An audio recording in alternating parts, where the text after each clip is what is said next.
Welcome to rSlash Am I the Butthole, where OP's family tries to steal her house. Am I the butthole for refusing to share my inheritance with my half-siblings, even though it means they might lose their home?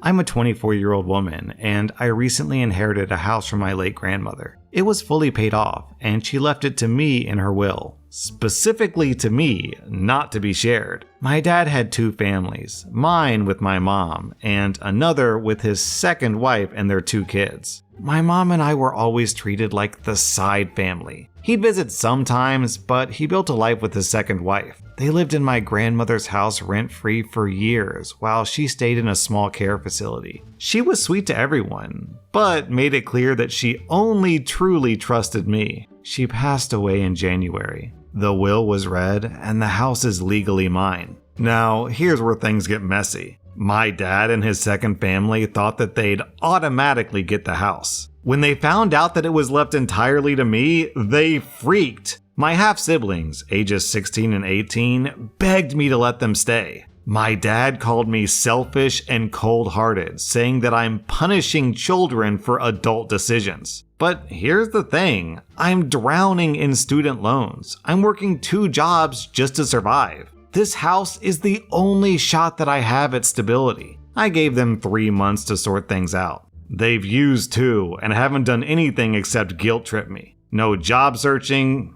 What? They don't have jobs? No apartment hunting? Just vibes and manipulation. Now my aunts and uncles are pressuring me to do the right thing and share the house, or at least let them stay until the youngest finishes school. I said no. Now they're saying I'm heartless and turning my back on my family. But when I needed help, no one came. So am I the butthole? OP, it's not your fault that your dad and his wife aren't responsible parents. They can get a job and find an apartment just like everyone else. OP was kind of vague when she said there was no job searching. I don't know if she means the wife or like one of the partners or maybe the teenagers. But if all 4 of those people in that household are unemployed, then I have 0 sympathy for them. I mean, even if they were employed, I wouldn't really have any sympathy either. It's not your house, man!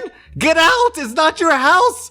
OP, get a lawyer, evict them. You get 0 out of 5 buttholes. I'm giving those manipulating mooches 2.5 out of 5 buttholes. Am I the butthole for telling my brother-in-law that he needs to book a hotel when he and my sister were staying at my house? My sister and her husband lives across the country and decided they wanted to come visit. I live in a 2-bedroom, 1-bathroom, and I set up a bed in my home office because they wanted to stay at my house. They've been here for 4 days. The bathroom has been a big problem. Her husband spends hours in there. After the first day, I talked to my sister about it. She says he has a condition where he needs to use the bathroom a lot, so I let it rest. On day 3, it was even worse. There was a time where I had to excuse myself to go to the store so I could use the bathroom twice because he wouldn't leave. The last day, I woke up at 4 a.m. and had to use the bathroom very badly. I knocked on the door and he said he'd be out in a minute. I told him I really had to go. It took him an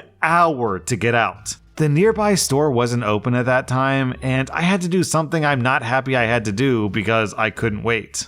I know exactly what he did. He peed in the sink. Every guy's been there. The next morning, I told him he needs to get a hotel. I can't be blocked from using the bathroom in my own home because he takes it hostage. I get that he has a condition, but so do I. And I make sure I have my own bathroom when I travel so I don't get in the way of other people needing the bathroom. My sister and her brother-in-law were very upset and called me ableist. I told them what I had to do last night because he was in the bathroom for so long, and they said I could have held it. I told them they need to leave and find a hotel or stay with other family. He just can't stay here anymore. Am I the butthole for telling my sister and brother-in-law they need to get a hotel when the plan was for them to stay with me for the week? Haha, the top comment from Scusty Rupper. Shut off the Wi-Fi every time he heads to the loo. Not the butthole. I think you're justified, OP. I'm giving you 0 out of 5 buttholes. A man shouldn't have to pee in his own sink unless he wants to. Am I the butthole for refusing to keep paying black tax even though my family is struggling? I'm a 28-year-old African woman working in a decent job as a teacher. I'm not rich, but I'm doing okay. Ever since I started working, I've been expected to help out my extended family, paying for groceries, covering school fees for cousins, sending money to my mom monthly, etc. In our culture, it's seen as a duty, what people call black tax. I understood this growing up. I've helped where I could, but lately it's become too much. My siblings now expect me to cover everything, and my mom doesn't say no to them. I'm expected to help with bills, car repairs, and now even a wedding contribution for my younger cousin's wedding. I finally said no more. I've started saving for my own life, therapy, travel, and a deposit for my own apartment. I told my family that I'm not a bank, and they need to start standing on their own feet. I told my mom that I'll only help when she really needs it, and she cried. My aunt called me whitewashed. My brother said that I've become selfish and forgotten where I came from. But I've spent years putting their needs first. I've missed opportunities, drained my savings, and lived paycheck to paycheck while they bought new phones and clothes. I still love them, but I'm tired of carrying everyone. Am I the butthole for choosing myself? The top comment is getting a lot of traction. Givers must set boundaries because takers never do.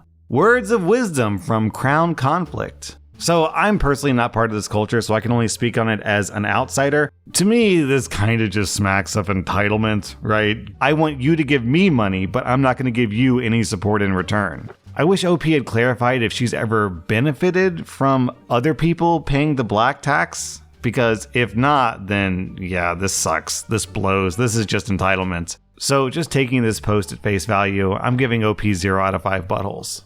Am I the butthole for financially screwing over my sister after finding out that she's close with my ex and his wife? Me and my ex-husband are 43, and we were college sweethearts. For me, life felt perfect. I trusted him completely. That's why it was so shocking when I found out that he was in love with his much younger colleague. She was around 24 at the time. I won't get into the details of how I found out, but the affair was well known at his workplace. When I confronted him, all he said was, "I'm sorry. I tried really hard not to fall for her." He didn't seem sorry at all. It felt like he wanted me to leave him.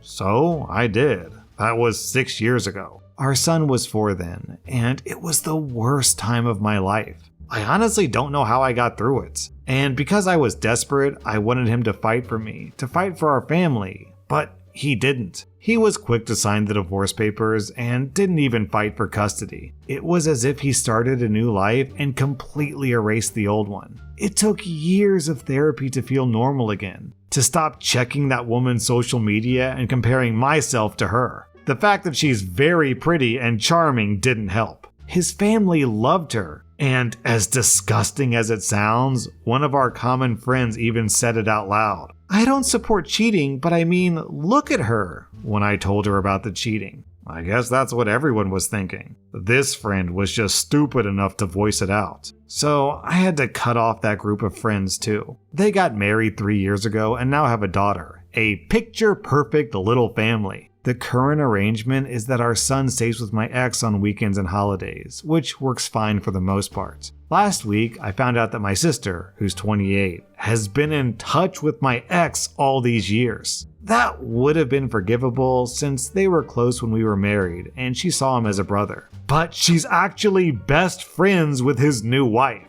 and she kept that from me for 6 years. I only found out because she left her phone at my house and I saw several texts from the wife. When I asked her about it, she just brushed it off and said that it wasn't a big deal. I told her she can do what she wants, but I'll be cutting her off completely. I was helping her pay her college loans, lol. And I'm going no contact. She called me unreasonable and said that I'm being petty and unable to move on from something that happened a long time ago. She also said the wife is a lovely person and a good friend. She said that she'll be screwed, financially speaking. I told her to go screw herself. Somehow, my parents agree with her. So, am I the butthole? Well, if the parents agree with her, then why don't they pay her loans? If the cheating affair partner mistress is such a lovely person, why doesn't she pay the loans? Why does OP have to pay the loans? It doesn't make any sense! OP,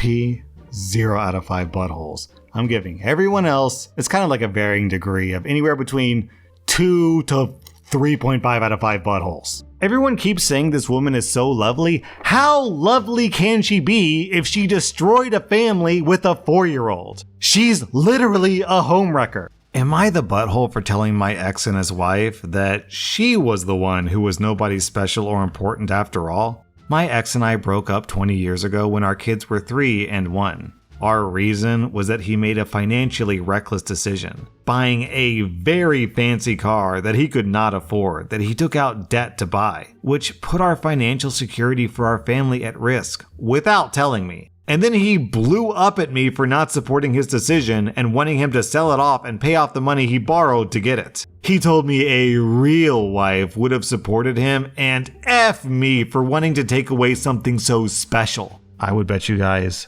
$50,000 that OP is talking about a very large truck. After our divorce, he had to sell the car anyway, and he blamed me for it. He was nasty to me in every conversation after that, as long as our kids weren't present. He remarried about 2 years after our divorce. He and his wife told me that she was the kids' new mom, and she would be just as important, if not more so, than me. More than once, they told me that I was nobody special or important, and the kids would have a much better relationship with the new wife. I had to bite my tongue around the kids whenever my ex's wife would be all over them. I hated the two of them. This stuff was never said or done in front of our kids. I would walk away, but they carried on speaking, and they would approach me anywhere at any time, as long as the kids weren't there to try to claim that I was going to lose my kid to them. The kids ended up hating her and their dad after a while though, and I was never very sad about that. I think it was probably always going to be the case that the kids were going to prefer me or my ex-husband, because my ex and his wife would have never accepted the kids equally loving all of us. My ex's wife always believed that she would come out on top over me and would be the favorite mom, and that I would be called my kids' birth mother. When the kids were in their mid-teens, they asked a judge to let them live with me full-time, and that was granted. They had some phone calls and some non-overnight visitation with their dad, which they hated. And now both of them are in college and in their 20s, and they've been no contact with both of them for a couple of years now. I was recently at the opening of a new restaurant in town when my ex and his wife confronted me over the state of their relationship with the kids. Before they could get too nasty to me again, I smiled and told them that it wasn't my fault they destroyed their relationship with the kids, and they were wrong about the outcome. Then I decided to be a little petty, and I gloated that I guess she was the one who was nobody special or important after all, because the kids certainly never called her their mom. I know that what I said was petty, and that I was rubbing it in. Maybe it makes me as bad as them, or maybe not. But it felt good after years of putting up with so much from them. Does that make me the butthole? Kids don't just accidentally hate their parents out of nowhere. There's always a reason for it. So if the kids begged a judge to stay with OP instead of the others, then it's very clear that it's because the other two were terrible parents. So whatever, screw them. OP, all you were doing was giving them a dose of their own medicine. I'm giving you 0 out of 5 buttholes. I'm giving them 2 out of 5 buttholes. Am I the butthole for not telling my friend that she was getting fired and that I saved her job, which led to her getting super fired? I work with my best friend's girlfriend. Her and I are friendly, but not really friends.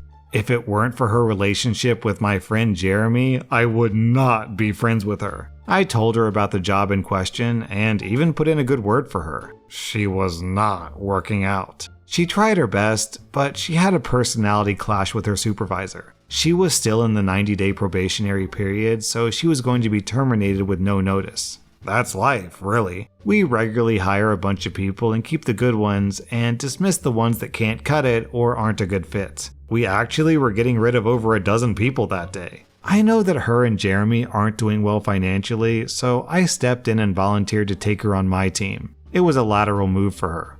I didn't really need her on my team, but my boss gives me a lot of freedom in my department. I didn't want to freak her out, so I never told her that she wasn't working out well on her other team. To say the least, I can understand why she didn't work out. She's great at her job and a hard worker, but God almighty, she has a terrible job site personality. She rubs everyone the wrong way, including my supervisor. He actually questioned my decision to transfer her to my team. I couldn't protect her from herself. Originally, she was just being terminated and that was it. She would have been free to reapply to the company. Now, she's on the nerf list, not eligible for rehire. She really thought the reason I got her on my team was because we needed her help. She alienated everyone. Again, she's good at the job and incredibly dedicated. She's just a terrible person to work with and she brings down morale. I told Jeremy what happened and he said he understood.